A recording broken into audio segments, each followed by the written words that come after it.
our next film is Weapons, which was written and directed by Zach Cregger. Don't know him, but he's done this one for sure.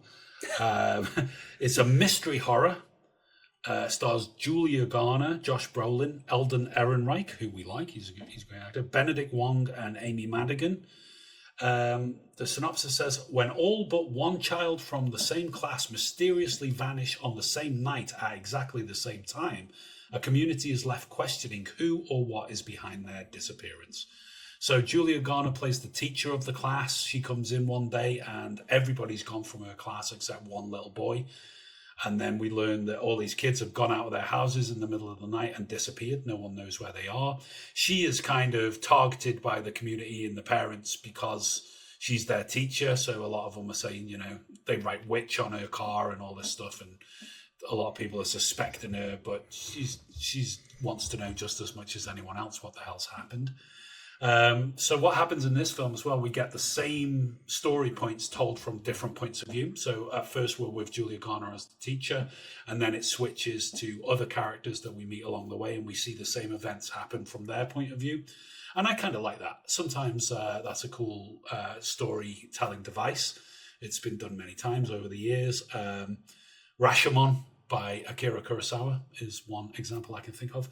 But it's also... when it happened in this, I thought, we're leaving her now and we're going to him and we're going to tell it from his point of view. So it tells it from, she's got a friend who's a cop, played by Alden Ehrenreich, and we see events from his point of view. And it makes things quite interesting because the stuff happens to him before he meets up with her in her part of the story. And you think, oh my God, is that going to have an effect? Then it tells it from the little boy's point of view and whatnot. And we basically find out, spoiler alert, that the little boy's auntie has come to town, played by Amy Madigan, which I've only really ever known from Uncle Buck. Great in that, fantastic. But in this, she's a real piece of work. I enjoyed it. I thought this was, for a horror film, modern horror film, which are always kind of take them or leave them. I thought this one was really good. I kind of enjoyed it. I like Julia Garner. I like Alden Ehrenreich. Josh Brolin as well. Gave a good performance in it. He's the kind of remember that film Prisoners with Hugh Jackman, where he's like, I've got to find out what's happening. He's kind of like the angry dad, isn't he? He wants to know what's going on. But there was enough happening in this that I didn't see coming that I thought, wow, that's really cool. That's really interesting. Some really sick shit in there as well, which was like, ooh.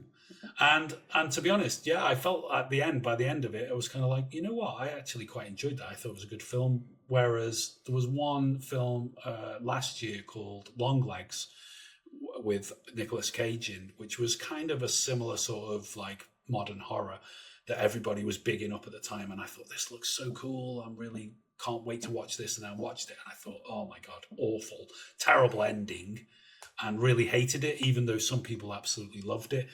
With this one, I've heard similar things from people. Some people hated it and thought, it was a rubbish ending, but I actually found it to be pretty cool and quite original. So I ended up enjoying it quite a lot. Now over to you, because I don't think you did. So it's interesting. I found the first maybe 45 minutes, 60 minutes of the film, I did enjoy. It was genuinely intriguing. I agree with the multiple points thing was working and was an interesting device, because you were getting new information revealed about each time when you got a new character. It was like, there's a bit more of the puzzle being given to me here. And the premise of it all, this children all disappeared apart from one. It's a very intriguing plot device, right? The atmosphere was unsettling. There was this direct, what actually happened, kind of thing building up, and it's like, there were some very violent moments in it, as you were saying, the head teacher kind of scene in the film where he goes back. However, for me, once you got past, and I think it was when you started to get from the little boy's perspective, I believe this happened, is the kind of mystery is revealed really quite early, halfway through the film. Basically, the mystery is revealed. Its aunt is this witch. She's dying. She needs something to sustain her life, so she uses children. It comes in, and then at that point, because the mystery's gone, to me, the whole film kind of deflated on itself and was just like, oh. And for me, from that moment on, it was kind of just quite bland. It was like, it's like every other shit horror film from the early 2000s. Like, it was just like, yeah. Did whatever. you not feel, though, like, once you knew what the crack was, that last section of the film was going to be, so what's going to happen now? Did you not feel like, oh, all right, we know what's going to happen, but who's going to get the upper hand here? And not really, because you're kind of hoping something interesting is going to occur, and I just felt nothing ever interesting did occur. And then the very end sequence is almost Benny Hill, and by that point, it almost felt by that point that the kind of multi-perspective thing they were doing was a way for them to pad the film out and create this complexity that didn't actually exist. I felt in the story. In the end, it was just like kind of artificially created this mystery that way. That then was like, oh, is that it? Which was disappointing, really, because I'd say the first hour of the film or whatever, building up to it, I was actually really enjoying and was going, where's this going? And I'd heard so many good things. And to be honest, I went to pictures to watch it with my sisters. We were all disappointed and just looking around at people, and they didn't seem that impressed either by the end. And it was laughably absurd by the end. That it was like,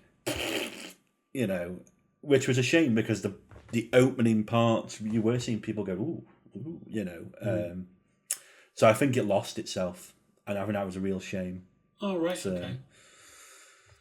Fair enough. I mean, fair enough.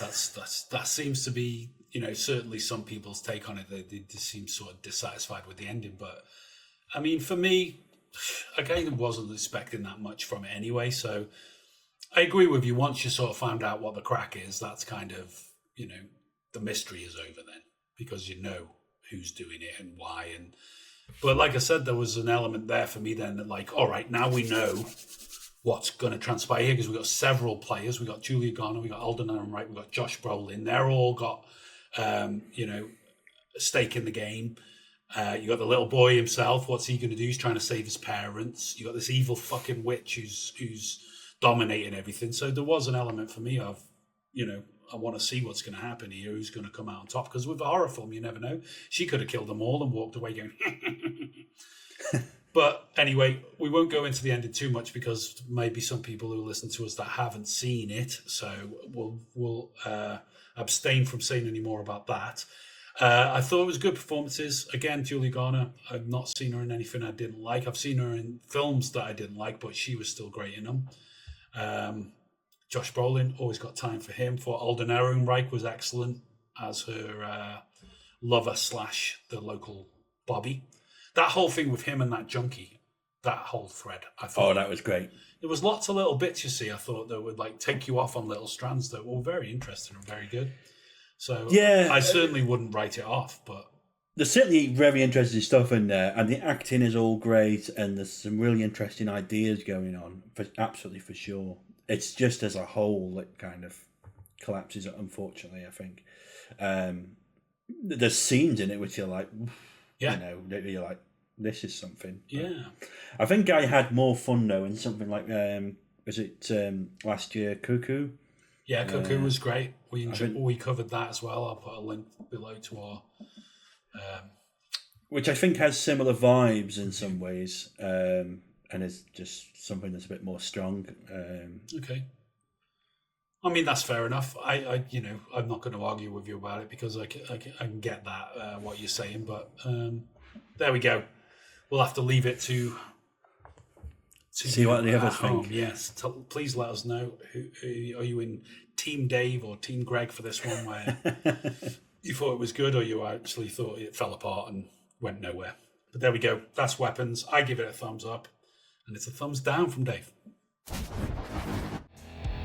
Thanks very much for watching this video. We really appreciate it. The best way to support this channel is by dropping us a like and subscribing. Other ways to support us include Buy Me a Coffee and Patreon. This video was sponsored by funkyt-shirts.co.uk. Check out their website for a full range of awesome t-shirt designs. You can find all the links in the description.